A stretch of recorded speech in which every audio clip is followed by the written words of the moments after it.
টানটান উত্তেজনার হাড্ডাহাড্ডির রুদ্ধশ্বাসে কোপা আমেরিকার কোয়ার্টার ফাইনালের দ্বিতীয় ম্যাচে টাইব্রেকারে শেষ হলো কানাডা বনাম ভেনেজুয়েলা ম্যাচ। দর্শক, চূড়ান্ত হলো আর্জেন্টিনার সেমিফাইনালের প্রতিপক্ষ।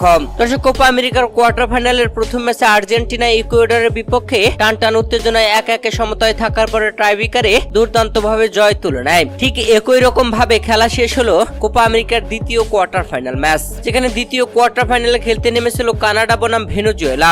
আর এই ম্যাচে টানটান উত্তেজনার হাড্ডাহাড্ডির রুদ্ধশ্বাস লড়াই। ম্যাচের 13তম মিনিটে একটি গোল করে এগিয়েছিল কানাডা। সেই গোলটি দ্বিতীয় অর্ধে 64 মিনিটের মাথায় ভেনেজুয়েলা পরিশোধ করে। এরপরে শেষ পর্যন্ত আর কোনো গোল হয়নি। একে সমতায় থেকে শেষ হয় খেলা। ম্যাচটি গড়ায় টাইব্রেকারে। আর টাইব্রেকারে গিয়ে 3-4 গোলের ব্যবধানে দুর্দান্ত ভাবে এগিয়ে থেকে কানাডা জয় তুলে নিয়ে সেমিফাইনালে উঠে গেল।